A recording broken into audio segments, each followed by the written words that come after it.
বিসমিল্লাহির রহমানির রহিম। MBA 2017-2018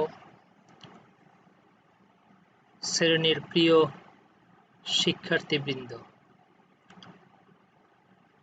online ক্লাসে তোমাদেরকে স্বাগত জানাচ্ছি। আমি professor Mohammad Jamal Hossain Bhuiyan, department of accounting, government Titumir college. আশা করি আল্লাহর অশেষ কৃপায় তোমরা ভালো আছো, নিরাপদে আছো। তোমাদের সাথে এক সপ্তাহ পর পর আমার কথা হয়, অনলাইনে বা ভিডিওর মাধ্যমে। আমরা আজকে তোমাদের ইনভেন্টরি ম্যানেজমেন্ট চ্যাপ্টারের ইনভেন্টরি কন্ট্রোল টপিকটি নিয়ে কথা বলবো। আমরা পূর্ববর্তী দুটো ক্লাসে ইনভেন্টরি ম্যানেজমেন্ট নিয়ে কথা বলেছি। গত ক্লাসে ইনভেন্টরি কন্ট্রোলের কিছু বিষয় আমরা আলোচনা করেছিলাম। ইনভেন্টরি কন্ট্রোলের একটি টেকনিক আমরা বলেছিলাম ইকোনমিক অর্ডারিং কোয়ান্টিটি। সেই ইকোনমিক অর্ডারিং কোয়ান্টিটির সাথে দুটো খরচ জড়িত থাকে।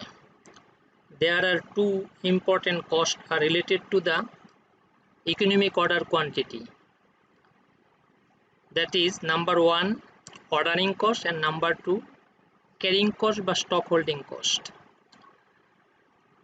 In previous class, we discussed what are the elements of ordering cost and what are the elements of carrying cost. সেখানে এই এলিমেন্টসগুলি আলোচনার একটা পর্যায়ে আমাদের ক্লাসটি শেষ হয়েছিল। আমরা আজকে তারপর থেকে, অর্থাৎ how to calculate economic order quantity, সেটি নিয়ে কথা বলবো। তোমরা মনোযোগ দিয়ে ক্লাসটি শুনবে এবং ক্লাসটি দেখার চেষ্টা করবে। এই ক্লাসগুলো কিন্তু তোমরা পরবর্তীতে আর নাও পেতে পারো। তাইলে চলো নেক্সট স্লাইডে আমরা দেখি ইকোনমিক অর্ডার কোয়ান্টিটি কিভাবে নির্ণয় করা যায়।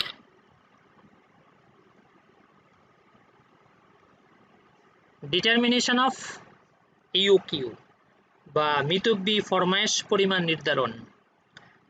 মিতব্যয়ী ফরমায়েশ পরিমাণ নির্ধারণের তিনটি পদ্ধতির ব্যবহার প্রচলিত আছে। যেমন এক নম্বরে ম্যাথমেটিক্যাল বা ইকুয়েশন মেথড, গাণিতিক পদ্ধতি বা সমীকরণ পদ্ধতি।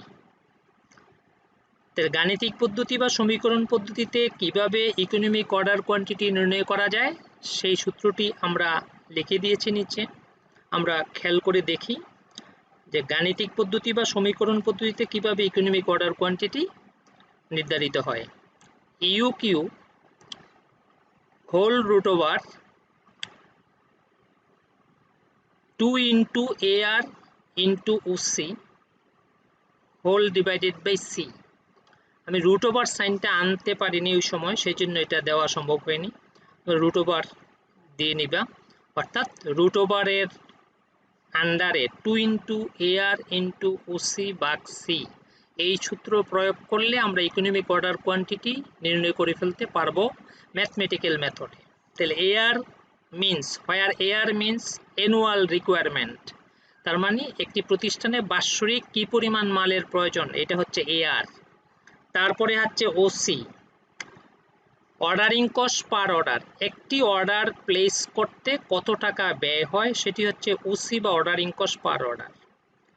নিচেরটা আরও বেশি important, C, carrying cost per unit per year, অর্থাৎ একটা ইউনিটের ক্যারিং কস্ট কত বছরে, এটি মিন করে C। খুবই গুরুত্বপূর্ণ, carrying cost per unit per year. এই সূত্র প্রয়োগ করলে আমরা ম্যাথমেটিক্যাল বা ইকুয়েশন মেথডে ইকোনমিক অর্ডার কোয়ান্টিটি নির্ণয় করে ফেলতে পারবো। আমরা জানি, ইতিমধ্যে আলোচনা করেছি, ইকোনমিক অর্ডার কোয়ান্টিটি হচ্ছে আদেশের সেই পরিমাণকে বোঝায় যে পরিমাণে প্রতি আদেশে ক্রয় করলে একটি প্রতিষ্ঠানের বাৎসরিক মালের ব্যয় সর্বনিম্ন হয়, অর্থাৎ অর্ডার কস্ট, অর্ডারিং কস্ট এবং ক্যারিং কস্ট সর্বনিম্ন হয়। তাহলে আমরা দেখলাম ম্যাথমেটিক্যাল ইকুয়েশন মেথডে কোন সূত্র প্রয়োগ করতে হবে। Next,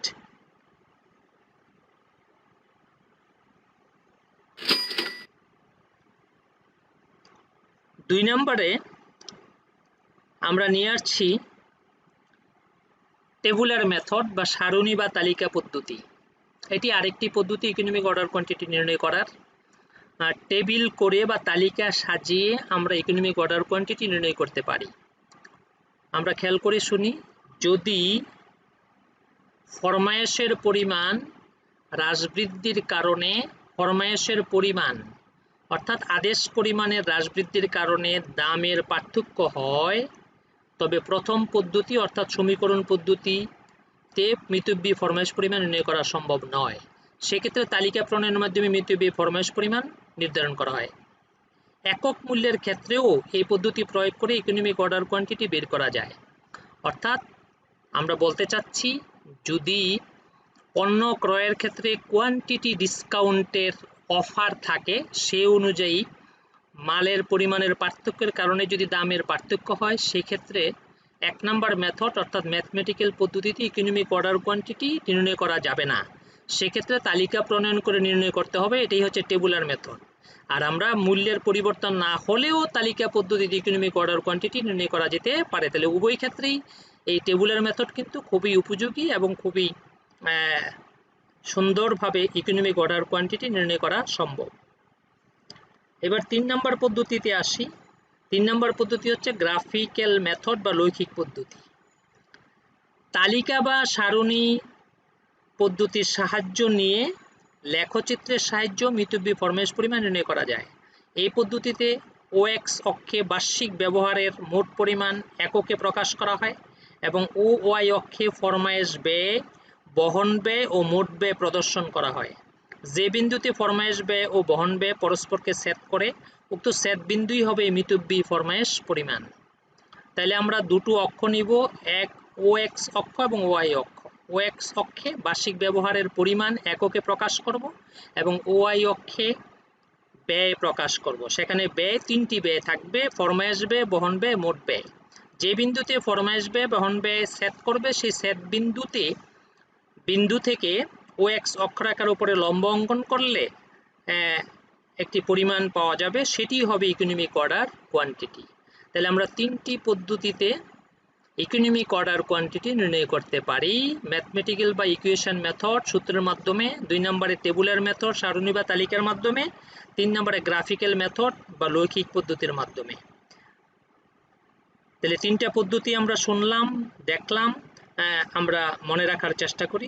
next slide.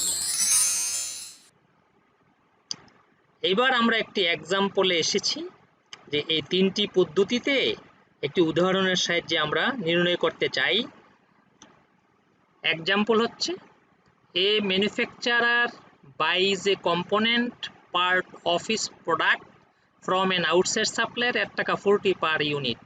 অর্থাৎ একজন উৎপাদনকারী তার প্রোডাক্টের একটা কম্পোনেন্ট আউটসাইড সাপ্লায়ার থেকে 40 টাকা করে পার ইউনিট ক্রয় করে। টোটাল অ্যানুয়াল নিডস আর 7500 ইউনিটস। বাৎসরিক প্রয়োজন হয় তার 7500 unit at an average of 150 units per week। আর সপ্তাহে লাগে 150 ইউনিট, বছরে লাগে 7500। লিড টাইম ইজ 2 উইকস, অর্থাৎ ডেলিভারি পিরিয়ড বা লিড টাইম হচ্ছে 2 সপ্তাহ। And a safety stock of 50 unit is maintain. এই প্রতিষ্ঠান আবার তার একটা সেফটি স্টক সবসময় মেনটেন করে 50 unit. The following additional information is available. desired annual rate on inventory, desired annual rate on inventory 10% of টাকা 40 টাকা 4। অর্থাৎ এটি হচ্ছে আমরা ইনভেন্টরিতে যে বিনিয়োগটা করব, পার ইউনিটে কত 40 টাকা বিনিয়োগ লাগবে, তার 10% হবে তার ইন্টারেস্ট বা সুদ বাবদ ব্যয়। এটি ক্যারিং কস্টের একটি উপাদান আমরা জানি। তাহলে এটা হবে 4 টাকা। Rent insurance taxes per unit per year 1 টাকা, বা রেন্ট ইন্স্যুরেন্স ট্যাক্সেস আছে পার ইউনিট 1 টাকা। তাহলে মোট টোটাল ক্যারিং কস্ট হচ্ছে পার ইউনিট 5 টাকা। তাহলে আমাদের অঙ্কে ক্যারিং কস্ট পার ইউনিট 5 টাকা, এটি আমাদের প্রবলেমে দেওয়া আছে। তাহলে আমরা এই প্রবলেম থেকে দেখলাম যে পার ইউনিটের দাম হচ্ছে 40 টাকা, বছরে প্রয়োজনে 7500 ইউনিট, তারা সেফটি স্টক মেনটেন করে 50 ইউনিটস, আর পার ইউনিটে ক্যারিং কস্ট হচ্ছে 5 টাকা। Next part, cost per purchase order clerical cost, stationery, postage, telephone etcetera সবকিছু মিলিয়ে প্রতিটা অর্ডারের কস্ট হচ্ছে 100 টাকা, 100। এই ছিল অঙ্কের তথ্যাদি। আমাদের কাছে চাওয়া হয়েছে required a what is the economic order quantity by 1 equation method, 2 tabular method, 3 graphical method. তার মানে 3টি পদ্ধতিতে ইকোনমিক অর্ডার কোয়ান্টিটি নির্ণয় করো, এটাই আমাদের কাছে চাওয়া হয়েছে। তাহলে আমরা এটি সলভ করে দেখি কিভাবে অতি সহজেই 3টি পদ্ধতিতে আমরা ইকোনমিক অর্ডার কোয়ান্টিটি বের করে দেখাতে চাই। প্রথম পদ্ধতি ইকুয়েশন মেথড আমরা জানি। তাহলে 1 নাম্বার রিকোয়ারমেন্ট আমাদের EOQ is equal to root over 2 into AR into OC divided by C. আমরা একটু আগেই এই সূত্রটি ব্যাখ্যা করেছিলাম, সেই সূত্রটি আমরা নিয়ে আসলাম। তাইলে আমরা যদি মান বসাই, আমরা জানি যে AR হচ্ছে অ্যানুয়াল রিকোয়ারমেন্ট, আমাদের প্রবলেমে দেওয়া আছে 7500, OC হচ্ছে অর্ডারিং কস্ট পার অর্ডার দেওয়া আছে প্রবলেমে 100 টাকা, সি হচ্ছে carrying cost per unit per year দেওয়া আছে প্রতি ইউনিট 5 টাকা। এই ইকোনমিক অর্ডার কোয়ান্টিটি বের করতে আমাদের ওই সপ্তাহে 150 ইউনিট প্রয়োজন হয়, সেফটি স্টক 50 ইউনিট, ওই দুটো তথ্যের কোনো প্রয়োজন নাই। তাইলে আমরা যদি মান বসাই দেই AR OC divided by C, so 2 into 7500 into 100 ভাগ 5, তাহলে আসে root over 3 lakh is equal to, যদি 3 লাখ রে রুট ওভার আমরা ক্যালকুলেটরে টিপি তাহলে মান আসে 548 ইউনিটস। তাইলে আমাদের এই অঙ্কের তথ্য অনুযায়ী ইকোনমিক অর্ডার কোয়ান্টিটি হচ্ছে 548 ইউনিট। 548 ইউনিট 550 ইউনিট কাছাকাছি এটা হবে ইকোনমিক অর্ডার কোয়ান্টিটি। তাহলে ইকুয়েশন মেথডে বেরিয়ে গেল 548 ইউনিটস। এবার আমরা আসি রিকোয়ার নাম্বার এর 2 নাম্বার টেবুলার মেথড। তো টেবুলার মেথডে আমরা কতগুলি কলাম সাজিয়ে নিতে হবে, কিভাবে টেবিলটি সাজাবো টেবিলটি সেটি খুবই ইম্পর্টেন্ট। তা আমরা যদি একটু দেখি এদিকে, আমরা অর্ডার সাইজগুলো নিয়েছি। অর্ডার সাইজ প্রথম কলামে অর্ডার সাইজ, অনেকগুলো অর্ডার সাইজ নিয়েছি। যেহেতু আমরা ম্যাথমেটিক্যাল মেথডে 548 ইউনিট জেনে গেছি, তাহলে অর্ডার সাইজগুলো এমন নিতে হবে এই 548 ইউনিটের কিছু কম, 548 কিছু বেশি, তাইলে আমরা কাঙ্ক্ষিত ইকোনমিক অর্ডার কোয়ান্টিটি পেয়ে যাব। যেমন অর্ডার সাইজ আমরা নিয়েছি, আমরা যদি খেয়াল করি প্রথম নিচে 150, এই অর্ডার সাইজগুলো এমনভাবে নেব যাতে আমাদের নাম্বার অফ অর্ডারস খুব একটা ফ্র্যাকশন না আসে, ফ্র্যাকশনে না যাওয়াটাই ভালো আর কি, আর ফ্র্যাকশনে গেলেও দু একটা কোনো সমস্যা নেই। তাইলে আমরা 150 নিচে একটা অর্ডার সাইজ, অর্থাৎ এটা মিনিং হচ্ছে 150 করে যদি কিনি প্রতি অর্ডারে, 250 আরেকটা আছে 250 করে যদি কিনি, 300 করে যদি অর্ডারে কিনি, 500 করে যদি অর্ডারে কিনি, 750 করে যদি অর্ডারে কিনি, 1000 ইউনিট করে যদি প্রতি অর্ডারে কিনি, তাহলে 6টা লেভেল আমরা নিলাম অর্ডার সাইজের। তো অর্ডার সাইজ বের হয়ে গেলে আমরা নিয়ে নিলাম, আমরা নিজের ইচ্ছা মতো মন মতো নিলাম। মন মতো নেওয়ার টেকনিকটা কি? টেকনিকটা হচ্ছে এমনভাবে অর্ডার সাইজটা নিব যাতে নাম্বার অফ অর্ডারগুলো ফ্র্যাকশন না আসে। তাহলে 7500 ইউনিট হচ্ছে আমাদের অ্যানুয়াল রিকোয়ারমেন্ট, 750কে 7500কে অর্ডার সাইজ দিয়ে ভাগ করলে যাতে ফ্র্যাকশন না আসে এমন অর্ডার সাইজগুলো আমরা নিব। তবে সেটি যেন অবশ্যই আমাদের ইকোনমিক অর্ডার কোয়ান্টিটির নিচের 2-3টি অর্ডার সাইজ হয় এবং উপরের 2-3টি অর্ডার সাইজ হয়, তাইলে আমাদের কাঙ্ক্ষিত রেজাল্ট আমরা পাবো। 2 নম্বরে হচ্ছে অর্ডার সাইজ যেহেতু নিয়ে ফেলছি, এবার নাম্বার অফ অর্ডারস 150 দিয়ে যদি 7500কে ভাগ করি 50টা অর্ডার, 250 দিয়ে ভাগ করলে 30টা অর্ডার, যদি আমরা 300 দিয়ে ভাগ করি 25টা অর্ডার, 500 দিয়ে ভাগ করলে 15টা, আর 750 দিয়ে ভাগ করলে 10টা অর্ডার, আর 1000 দিয়ে ভাগ করলে 7.5টা অর্ডার। এখানে একটা ফ্র্যাকশন আসছে, এতে কোনো সমস্যা নাই। তাহলে অর্ডার সাইজ নিলাম আমরা, নাম্বার অফ অর্ডারও পেলাম। এবার আমরা নিব আরেকটি column average inventory, order size divided by 2। Order সাইজকে যদি 2 দিয়ে ভাগ করি তাহলে অ্যাভারেজ ইনভেন্টরি পাবো। তো কেন আমরা এই অর্ডার সাইজ নিচ্ছি, কেন নাম্বার অফ অর্ডার নিচ্ছি, অ্যাভারেজ ইনভেন্টরি নিচ্ছি, এগুলোর কারণ কি? কারণ হচ্ছে এই যে অর্ডার সাইজকে আমরা 2 দিয়ে ভাগ করে এভারেজ ইনভেন্টরি বের করবো, এভারেজ ইনভেন্টরি দরকার ক্যারিং কস্ট নির্ণয় করার জন্য, আর নাম্বার অফ অর্ডার দরকার অর্ডারিং কস্ট নির্ণয় করার জন্য।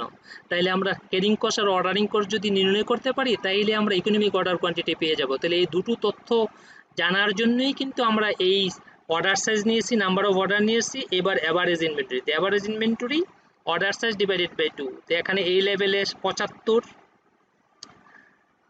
এই লেভেলে 75,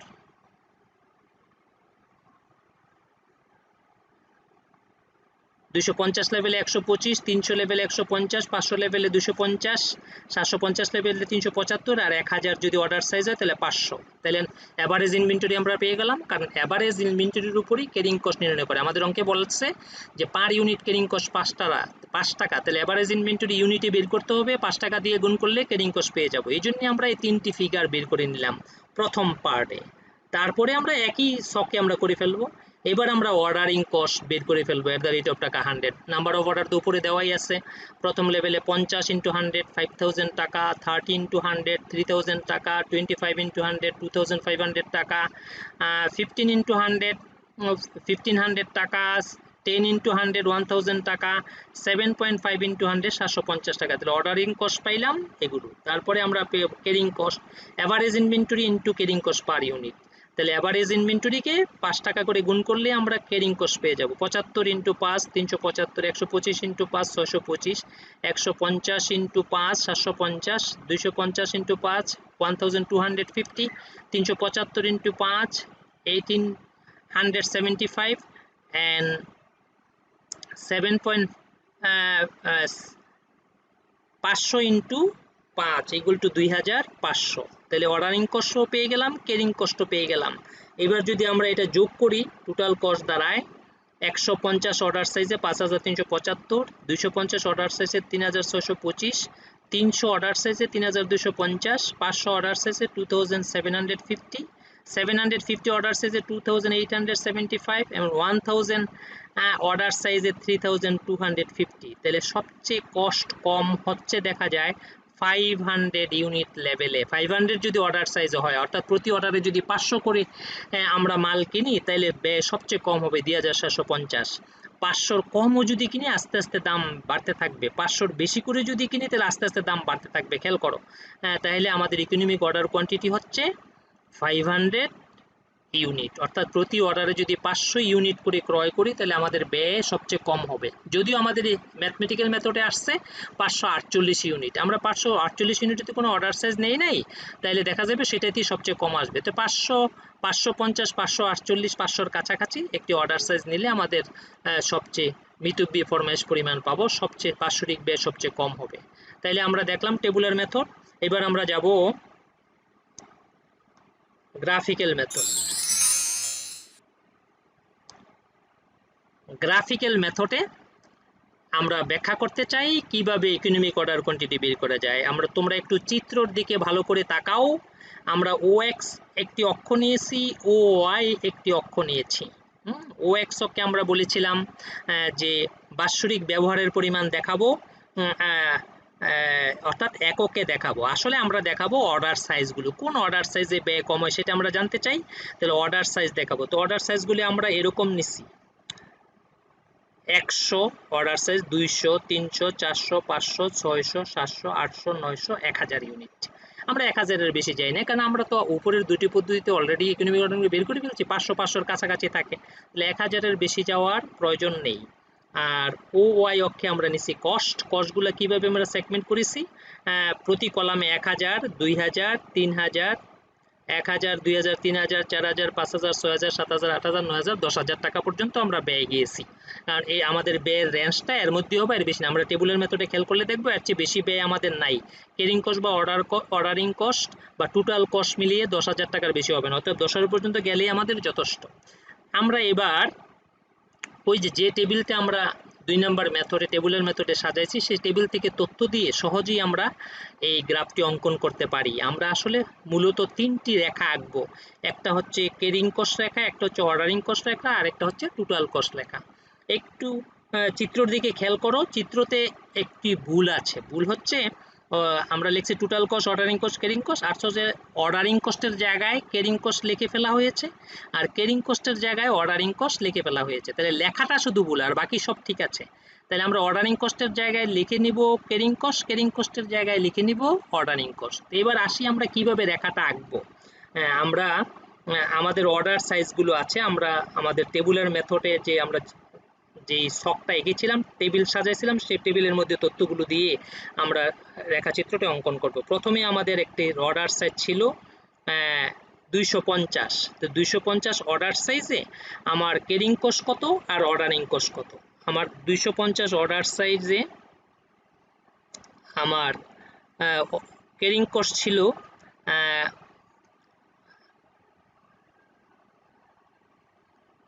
আমরা যদি পরের স্লাইডটা দেখে আসি তাইলে এখানে দেখা যাবে 250 অর্ডার সাইজে আমাদের ক্যারিং কস্ট ছিল 625 টাকা আর অর্ডারিং কস্ট ছিল 3000 টাকা। তাহলে 625 আর 3000 দেখি আমাদের রেখাচিত্রে 625, এই যে আমরা যদি খেয়াল করি 625 এ একটি বিন্দু এঁকেছি, এটা হচ্ছে ক্যারিং কস্ট, আর 3000 এখানে একটা বিন্দু এঁকেছি, এটা হচ্ছে অর্ডারিং কস্ট। আর দুটো মিলে আমাদের 3625 টাকা কষ্ট হয়, তাহলে এখানে একটা বিন্দু দিয়েছি। তাহলে 250 এ যে তিনটা বিন্দু, টোটাল কস্টের একটা বিন্দু, অর্ডারিং কস্টের একটা বিন্দু এবং ক্যারিং কস্টের একটা বিন্দু, তাহলে তিনটা বিন্দু এরকম বিন্দু স্থাপন করে ফেলবো গ্রাফ পেপারের মধ্যে, কি পারবো না? পারবো। তাহলে আরেকটা ছিল আমাদের আরেকটা অর্ডার সাইজ, এবার 250, এখানে 250-তে ক্যারিং কস্ট কত তার একটা বিন্দু, অর্ডারিং কস্ট কত তার একটা বিন্দু, টোটাল কস্ট কত তার একটা বিন্দু। আবার আমাদের আরেকটা ছিল 300 সাইজ, 300-তে টোটাল কস্ট কত, ক্যারিং কস্ট কত, অর্ডারিং কস্ট কত, ক্যারিং কস্ট কত, তিনটে বিন্দু। আবার ছিল আমাদের 500 একটা সাইজ, 500 সাইজে এই যে আমাদের ক্যারিং কস্ট কত বিন্দু এঁকে ফেলছি, তারপরে টোটাল কস্ট কত তার এখানে একটি বিন্দু এঁকে ফেলছি। তারপরে ছিল 750, টোটাল কস্টে একটা বিন্দু আঁকছি, অর্ডারিং ক্যারিং কস্ট দিয়ে একটা বিন্দু আঁকছি, ক্যারিং কস্ট দিয়ে একটা বিন্দু আঁকছি। তারপরে ছিল আমাদের অর্ডার সাইজ 1000, 1000-এ অর্ডারিং কস্ট কত এখানে বিন্দু আঁকছি, ক্যারিং কস্টে কত বিন্দু আঁকছি, টোটাল কস্টে কত বিন্দু আঁকছি। এইবার আমরা এই বিন্দুগুলো একটা বিন্দু থেকে আরেকটা বিন্দু স্কেল দিয়ে যোগ করব, যোগ করলে একটা পাওয়া যাবে অর্ডারিং কস্ট লাইন, একটা পাওয়া যাবে ক্যারিং কস্ট লাইন, একটা পাওয়া যাবে টোটাল কস্ট লাইন, এই তিনটা কস্ট লাইন। তা আমরা দেখলাম যে আমাদের চিত্রে এই অর্ডারিং কস্ট লাইন, এটা হচ্ছে অর্ডারিং কস্ট লাইন আর এটা হচ্ছে ক্যারিং কস্ট লাইন, দুটো এই বিন্দুতে সেট করছে। এই বিন্দু থেকে আমরা যদি ও এক্স অক্ষরেখার উপর লম্ব অঙ্কন করি তাহলে আমাদের আসে 548, আমাদের ছিল ম্যাথমেটিক্যাল ক্যালকুলেশনে 548 ইউনিট, আমরা গ্রাফ পেপারের মাধ্যমে 548 ইউনিট ইজিলি পেয়ে গেছি। গ্রাফিক্যাল প্রেজেন্টেশনের মধ্যে ইকোনমিক অর্ডার কোয়ান্টিটি হচ্ছে 548 ইউনিটস। অত্যন্ত সুন্দর, মজার এবং ইজি ব্যাপার এটা বের করা। তাহলে আমাদের ওই তালিকার তথ্যগুলো দিয়ে অর্ডারিং কস্ট কত, ক্যারিং কস্ট কত এবং দুইটা যোগ করে টোটাল কস্ট কত, প্রত্যেকটি অর্ডার সাইজ লেভেলে আমরা যদি বিন্দু অঙ্কন করে ফেলি, তারপরে যদি স্কেল দিয়ে বিন্দুগুলো যোগ করি তাহলে তিনটি রেখা পেয়ে যাব। সেক্ষেত্রে ordering cost line carrying cost লাইনকে একটি বিন্দুতে সেট করবে, সেই সেট বিন্দু থেকে আমরা যদি ও এক্স অক্ষরেখার উপর লম্ব অঙ্কন করি তাহলে আমাদের কাঙ্ক্ষিত ইকোনমিক অর্ডার কোয়ান্টিটি পাওয়া যাবে। তাহলে আমরা দেখলাম কিভাবে তিনটি পদ্ধতিতে ইকোনমিক অর্ডার কোয়ান্টিটি নির্ণয় করা যায়। ভেরি ভেরি ইম্পর্টেন্ট একটি টপিকস, ফাইনাল এক্সামে এরকম ধরনের প্রশ্ন থাকতে পারে। নেক্সট আমরা আরেকটি প্রবলেম তোমাদের সামনে হাজির করতে চাই। প্রবলেমটি আমরা ভালো করে দেখি। প্রবলেম 2 যেটি আমরা সলভ করলাম এতক্ষণ সেটাকে আমরা প্রবলেম 1 বলেছিলাম, এটাকে আমরা বলছি প্রবলেম 2। মনোযোগ দিয়ে শুনি। Maxwell company has developed the following cost and other data pertaining to an of its raw materials। অর্থাৎ ম্যাক্সওয়েল কোম্পানি তার র ম্যাটেরিয়াল সংক্রান্ত নিম্নের তথ্যাদি এবং অন্যান্য তথ্যাদি তারা পার্টেন করে, ধারণ করে এই তথ্যগুলো, অর্থাৎ এই প্রতিষ্ঠানের তথ্যগুলো আছে। কি তথ্য? নর্মাল ইউজেস পার ডে হচ্ছে তাদের 400 units, maximum uses per day 600 units, minimum uses per day 100 units, working days per year 250 days in year, lead time 8 days, অর্থাৎ ডেলিভারি পেতে যে সময় লাগে এটাকে আমরা বলি। Cost of placing one order টাকা 20, অর্থাৎ একটা অর্ডার প্লেস করলে 20 টাকা খরচ হয়। Cost per unit of material 2.5 টাকা, প্রতি ইউনিট ম্যাটেরিয়ালের দাম হচ্ছে 2.5 টাকা। আর ক্যারিং কস্ট পার্সেন্টেজ হচ্ছে 10%। তাহলে ক্যারিং কস্ট পার্সেন্টেজ 10%। আমরা আগের প্রবলেমটা যখন করেছিলাম তখন বলছে ক্যারিং কস্ট পার ইউনিট 5 টাকা, আর এবার বলছে ক্যারিং কস্ট পার্সেন্টেজ 10%। তাহলে আমরা যখন 5 টাকা বলছিল তখন আমরা বের করছিলাম অ্যাভারেজ ইনভেন্টরি লেভেল ইউনিটকে 5 টাকা দিয়ে গুণ করছে। তো এবার কিন্তু ইউনিট পাইলে হবে না, ইউনিটের আবার ভ্যালু লাগবে। ইউনিটের ভ্যালুর উপরে 10% ধরলে আমরা ক্যারিং কস্ট পেয়ে যাব। তাহলে অঙ্কের নেক্সট তথ্যগুলো আমরা দেখি। এই তথ্যের ভিত্তিতে আমাদেরকে বলতেছে কম্পিউট দ্য ফলোইং। কি কি কম্পিউট করতে হবে? Economic order quantity, B number safety stock, C number reorder point, D number normal maximum inventory, অর্থাৎ স্বাভাবিক সর্বোচ্চ মজুদ, অ্যাবসোলুট ম্যাক্সিমাম ইনভেন্টরি অর্থাৎ সর্বোচ্চ absolute maximum inventory, average inventory. এই 6টি রিকোয়ারমেন্ট আমাদের এই প্রবলেম থেকে চাওয়া হয়েছে। এই ধরনের অঙ্ক ফাইনাল এক্সামে আসতে পারে। তাই আমরা একটা একটা করে এটাকে সলভ করে দিতে চাই, তোমাদেরকে ব্যাখ্যা করে দিতে চাই কিভাবে। প্রথমে আসি আমরা ইকোনমিক অর্ডার কোয়ান্টিটি কিভাবে বের হবে। আগের সূত্র EOQ is equal to √2 into AR into OC, ordering cost per order, divided by, কেউ শুধু সি লেখে, কেউ সিসি লেখে। তাহলে এটার ব্যাখ্যা পাশে আমরা দেখতেছি। ওয়ার্কিং ডেজ আছে 250, নর্মাল ইউজেস পার ডে আছে 400, তাহলে annual requirement 250 into 400, 1 lakh units. এটা আমরা বের করে নিলাম। AR OC, ordering cost per order, আমাদের ওসি দেওয়া আছে 20 টাকা আমাদের অঙ্কের মধ্যে, এটার বের করে নিতে হবে না। আর সিসি বলা আছে 10%, তাহলে আমাদের সূত্রের মধ্যে সিসি হচ্ছে carrying cost per unit per year. তাহলে 1 ইউনিটের দাম কত? 2.5 টাকা, তাহলে তার 10% হচ্ছে ক্যারিং কস্ট। 2.5 টাকার 10% হচ্ছে 0.25, 25 পয়সা। তাহলে আমরা যদি সূত্রে মান বসাই, 2 into A R into OC divided by C, তোমার 2 into 1 lakh into 20 divided by 0.25, তো √4 লাখ ডিভাইডেড বাই 0.25, √ আসছে আমাদের 1,60 লাখ। এটাকে যদি √ করি তাহলে আসে 4000 ইউনিট। তাহলে ইকোনমিক অর্ডার কোয়ান্টিটি ম্যাথমেটিক্যাল মেথডে বা ইকুয়েশন মেথডে পেয়ে গেলাম 4000 ইউনিটস, একেবারে ইজি। পরবর্তী রিকোয়ারমেন্টে যাই। পরবর্তী রিকোয়ারমেন্ট ছিল আমাদের সেফটি স্টক। তো সেফটি স্টক বের করতে হলে কোন সূত্র প্রয়োগ করতে হবে? তো আমরা দেখলাম এখানে ম্যাক্সিমাম ইউজেজ আছে, মিনিমাম ইউজেজ আছে, নর্মাল ইউজেজ আছে, লিড টাইম দেওয়া আছে। তাহলে আমরা সেফটি স্টক বের করতে পারি ইজিলি সূত্র দিয়ে। ম্যাক্সিমাম ইউজেজ পার ডে আমরা সূত্র দিয়েছিলাম আগের ক্লাসে। সেফটি স্টকের 3টা সিচুয়েশনের সূত্র দিয়েছিলাম, সেই 3টা সিচুয়েশনের একটা সিচুয়েশন এখানে কাজ করবে। Maximum usage per day minus normal usage per day into lead time. তো ম্যাক্সিমাম ইউজেজ পার ডে দেওয়া আছে 600, নর্মাল ইউজেজ পার ডে দেওয়া আছে 400, আর লিড টাইম দেওয়া আছে 8 উইকস। তাহলে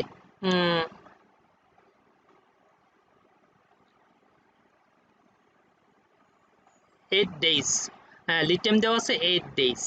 তাহলে 600 মাইনাস ফর সবগুলোই ডে, 600 মাইনাস 400 ইন্টু 8 সমান 2 ইন্টু 8 ইজ 1600 ইউনিটস।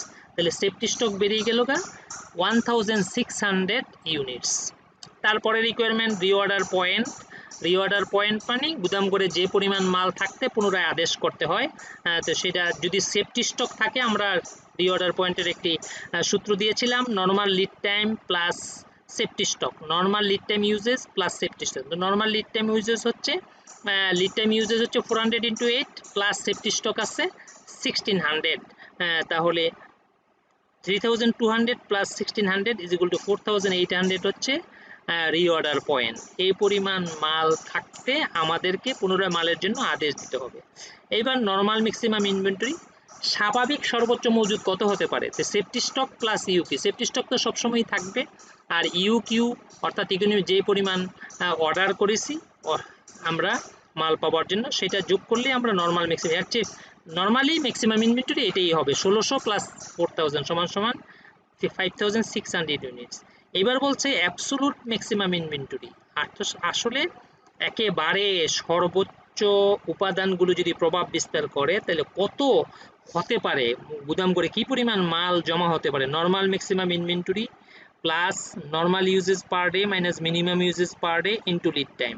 তো সূত্র প্রয়োগ করলে 5600 প্লাস 400 মাইনাস 100 ইন্টু 8, তাহলে 5600 প্লাস 300 ইন্টু 8 সমান 5600 2004 8000 ইউনিট, 8000 ইউনিট। তাহলে ম্যাক্সিমাম অর্থাৎ গুদাম করে 8000 ইউনিট সর্বোচ্চ মাল মজুদ হতে পারে। এবার average inventory, level EOQ divided by 2 plus safety stock. যখন সেফটি স্টক থাকবে তখন ইউকিউ রে অর্ধেক করে ফেললে প্লাস সেফটি স্টক। যদিও আমাদের একটি সূত্র ছিল maximum level plus minimum level divided by 2, কিন্তু এখানে যেহেতু maximum level minimum level maintain করা হয় না, normal maximum inventory level maintain করা হয়, absolute maximum inventory level maintain করা হয়, সেহেতু আমাদের এখানে এই ক্ষেত্রে সূত্র হবে অ্যাভারেজ ইনভেন্টরি সমান সমান EOQ divided by 2 plus safety stock, অর্থাৎ ইউকিউটার অর্ধেক। আর সেফটি স্টক তো সবসময়ই মজুদ থাকে, সেই জন্য আর যেটা অর্ডার করে আমরা কিনি সেটা একটা সময় আস্তে আস্তে কমতে থাকবে, কমতে কমতে, সেই জন্য আমরা এটাকে বলি অ্যাভারেজলি থাকে গুদাম করে। সেই জন্য সেফটি স্টকের সাথে এটা যদি যোগ করে দেয় তাইলে আমরা পেয়ে যাবো অ্যাভারেজ ইনভেন্টরিতে EOQ divided by 2 plus safety stock. EOQ হচ্ছে 4000 ইউনিট ডিভাইডেড বাই 2 সমান প্লাস 1600 সমান to 2000 plus 1600 is equal to 3600 units average inventory. তাহলে এই যে রিকোয়ারমেন্টগুলো সেফটি স্টক মেনটেন করলে, safety stock, reorder pen, normal maximum inventory, absolute maximum inventory, average inventory, এগুলো একটি ব্যতিক্রমের রিকোয়ারমেন্ট। এই সূত্রগুলো আমরা মনে রাখার চেষ্টা করি এবং কিভাবে এই তথ্যের ভিত্তিতে এগুলো ক্যালকুলেশন করা সেগুলো আমরা আমাদের মেমোরিতে রাখি। ফাইনাল এক্সামে এই ধরনের প্রশ্ন আসতে পারে, সে তখন যেন আমরা উত্তর লিখতে পারি পরীক্ষার খাতায়। তাহলে আজকে আমরা এই পর্যন্তই। পরবর্তী ক্লাসে তোমাদের এই ইনভেন্টরি ম্যানেজমেন্টের আরও একটি স্ট্যান্ডার্ড অঙ্ক হয়তো বা করাতে পারি, নতুবা নতুন চ্যাপ্টারও যেতে পারি। তো তোমাদেরকে একটি আহ্বান জানাচ্ছি, তোমরা আমার এই ক্লাসটি শোনার বা দেখার পরে কমেন্ট বক্সে কে কে জুমের মাধ্যমে ক্লাস করতে চাও আমাকে একটু তোমাদের আগ্রহ জানাও, অর্থাৎ রোল নাম্বার লেখো, রোল নাম্বারের ব্র্যাকেটে লিখে দাও জুম, তাহলে আমি বুঝবো কয়জনে জুমে ক্লাস করতে চাও, তাহলে আমি পরবর্তী ক্লাসটি জুমে নেওয়ার একটা চেষ্টা করব। তাহলে সবাই ভালো থাকো, সুস্থ থাকো, নিরাপদে থাকো, এই প্রত্যাশায় আজকের মতো শেষ করছি। আল্লাহ হাফেজ।